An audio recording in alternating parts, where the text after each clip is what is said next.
Hi, everyone. Welcome to 15 Minutes with Fusion, a series of conversations discussing innovative ideas and ways to challenge how we think about risk and resilience.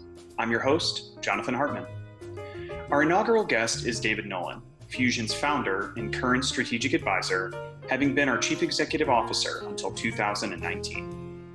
David has over 35 years of experience building risk and resilience solutions and was recognized by the Business Continuity Institute with the Gifted Grades Award of Honorary MBCI. He was also presented with the Lifetime Achievement Award by the Disaster Recovery Institute in 2020. I'm excited to share my conversation with David. In this episode, David and I discuss his perspective on the COVID-19 pandemic, why operational resilience is key to your company's success, and how to elevate the profile of your program with your executive teams. So here it is, the one with David Nolan. All right. Well, David, good to chat with you. How you doing? Doing well, thanks, Jonathan. How about yourself? I'm excellent. It's great to be having this conversation with you. So, wanted to talk with you just today about kind of your perspective about the situation in the marketplace in response to COVID-19. Obviously, you've got 25 plus years as a C-level executive. You're the founder and chief executive for Fusion, current strategic advisor right now. Would love to get your thoughts from an executive angle about, what is unique about COVID-19 and what isn't? Jonathan, that's a great question. And I think as we think about the COVID-19, it's a pandemic. And the first and most obvious difference is that a pandemic, by definition, affects everyone. Not only just everyone in a region or everyone in a country, but literally across the world. And I think in that regard, there's a number of elements to that. There's four different impact areas, and a pandemic in ways causes all four of those to manifest. In addition, we have a situation where everybody is down, and therefore we're all in this together. So there's a sense of togetherness, a sense of bonding. Even indicated, Jonathan, first thing you asked, how are you doing? And you asked it in a way where you really wanted the answer. I can remember, when I was growing up in the New York area, there used to be, how you doing? Good? And you'd ask the question and they'd answer it for you before you got a chance to say. Now you get a very thoughtful answer or a question and a really thoughtful responder or answer to it, and people really do care. I think that's an important thing for us to note, in that the best in human nature comes out during something like a pandemic, similar to the way the country rallied for an event that caused impact on the entire United States with something like 9/11. But I think it's a bit of a cautionary tale as well. The idea that because we're all in this together, there's an immense amount of forgiveness, and there's a sense that this is nobody's fault. So therefore, I'm not going to be as hard on my suppliers as I might otherwise be, because I know what they're going through, and I know how challenging it is, and I know how these variables have been presented. But in other types of events, it's sometimes you're the only one down, or sometimes part of your operation is down because an impacted region, like a hurricane or a tornado or something like that. And there's the what I'll call the window of forgiveness is narrow.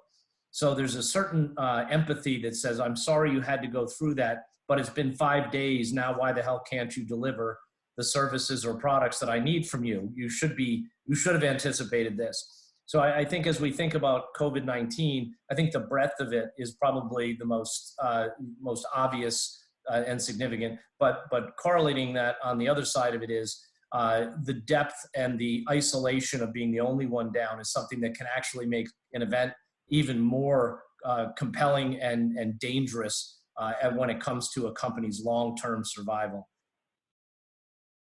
Yeah, so talking about long-term survival, I kind of want to pull out some of the points that you made just there. You talked about kind of four ways that the pandemic is disrupting us. I'm assuming you're talking about kind of the four types of disruptions.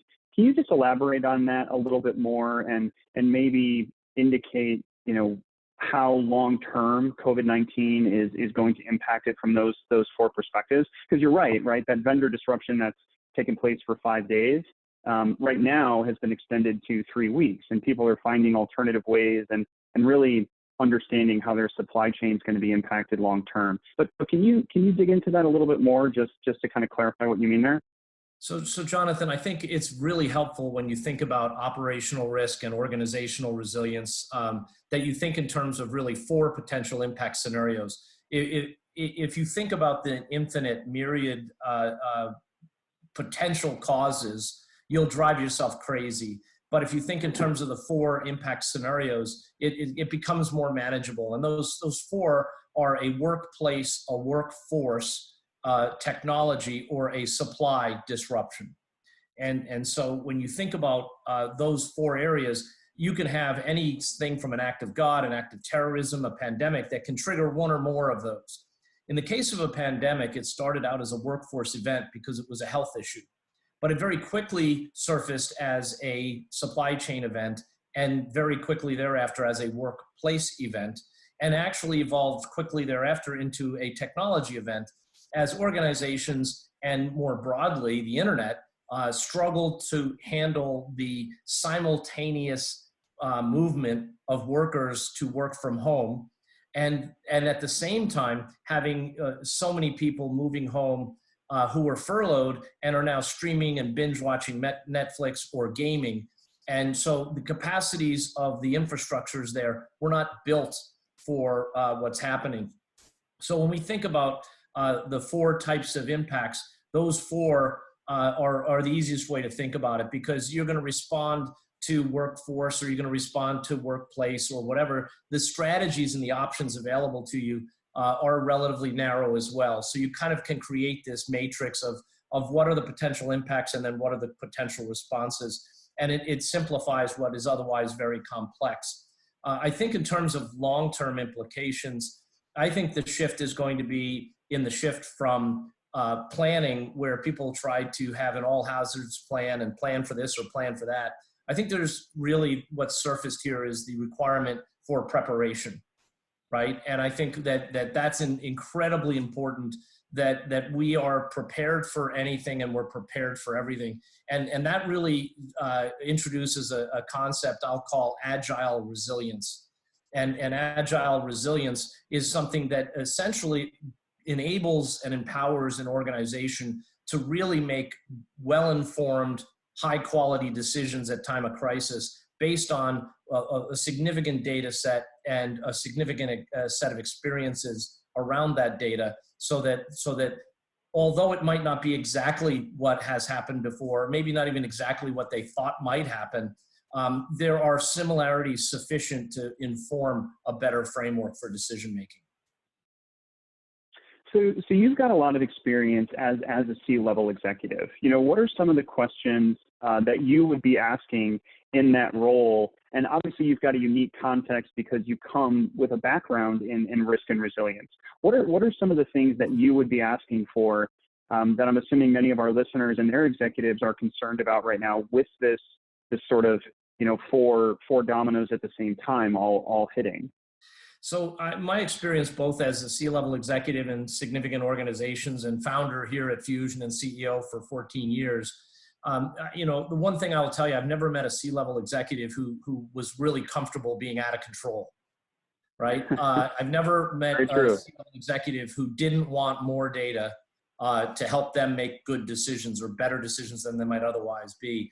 I've never met a senior executive who was comfortable and preferred not knowing, I've also never met one who was incredibly patient, right? There's a friend of mine uses the big words of the day, and he one of the words he used a couple of years ago is this word rapacious. And rapacious is seeking or requiring immediate gratification. And I think C-level executives broadly, organizations broadly, are rapacious. So therefore, there's a certain level of patience, and then that patience expires. I need to know this. I need to know. I want to make a good decision. And then there's coupled with that an accountability. So as I see it from an executive point of view, it boils down really into one word, visibility, right? Do I have the visibility I need? Am I informed? Do I have the ability to interact with that data and interact with my people in a way that gives me confidence that we can make great decisions? But I think the real big takeaway is visibility. And the only way to have real visibility is to be very, very well prepared. And that kind of is contrary to a lot of the historical momentum around buying insurance and forgetting about it, or building a plan or going through some sort of compliance process and getting my check mark and then forgetting about it. Operational resilience, you can't forget about. You're going to have to live it. It's going to have to be a competency. And how awful and uncomfortable executives are right now, they need to really kind of internalize that and commit to not being there going forward, because it is avoidable if you change the way you think about it to one of ensuring visibility based on data and experience. So I think a lot of organizations have found, some significant gaps within their operations. They may have been doing that check the box and that compliance piece for a long time, or buying some insurance to just kind of forget about it.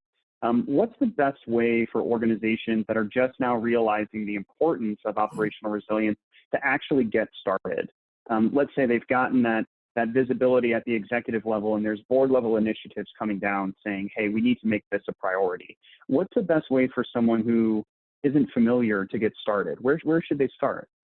So Jonathan, I think that everything comes from a strong information foundation, and an information foundation has to have complete, comprehensive, current, and accurate information in it. And that information has to essentially capture the essence of how your business operates, so that you can understand how that business may fail or be damaged. And then that will also inform what options and strategies will work best for you. So I think it all starts with that notion of how does your organization work? What are the interdependencies between processes, one process to another? What are the interdependencies between assets and resources? What is your dependence on critical suppliers or critical pieces of public infrastructure, roads, rails, bridges, ports, borders, airlines?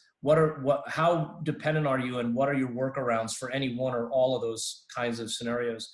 All of that emanates from this understanding, not just of how it works, but the prioritization of criticality from the most critical to the least. Because, as I say, vulnerabilities and threats are endless, but the funds to address them are not.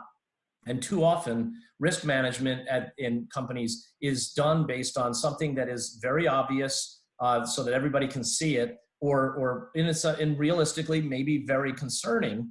But the problem that you have with that is it's a very concerning situation, but that doesn't mean that's the most important. It could be that you're completely blind to a level of risk that exists in your organization, but you just haven't gotten to it yet.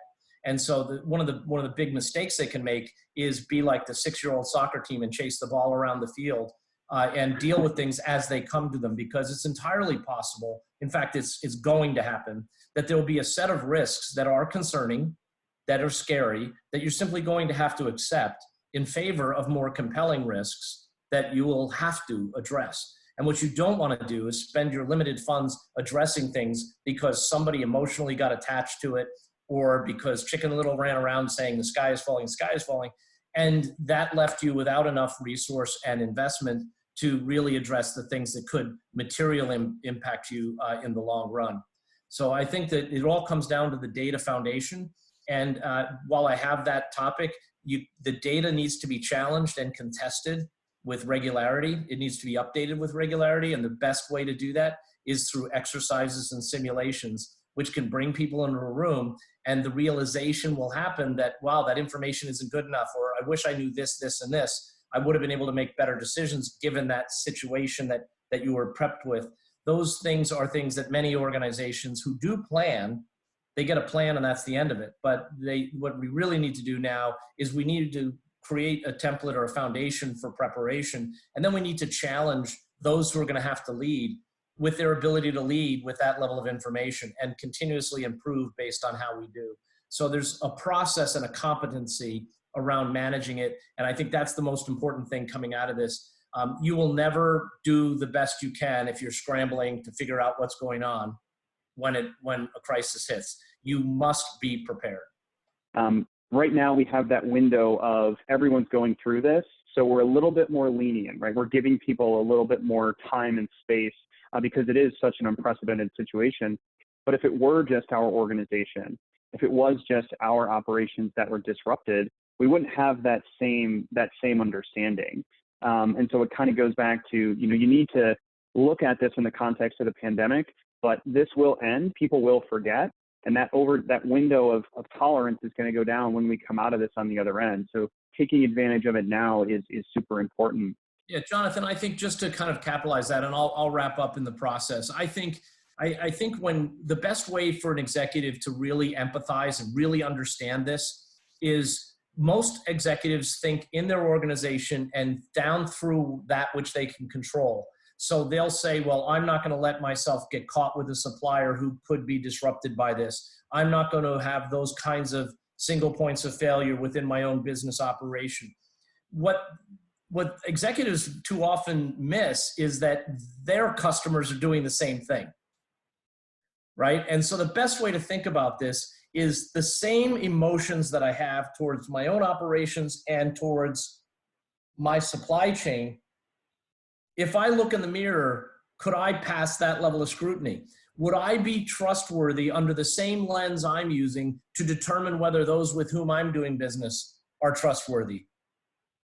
Right? It's an easier way for an executive to go, yeah, well, okay, you're right. I'm not going to ask them. I'm going to hold them to a standard that I'm not willing to step up to. And I think that's an important way to think about it. It's a thought I would leave people with. So thanks for having me, Jonathan. Yeah, that's a great thought to end on. Thank you, David. Great inaugural episode. Again, hope you and your family are doing well and staying safe, and hope to see you soon. Thanks for joining me today. All right. Take care now. Be safe, everyone. Thanks. You too. Bye, David.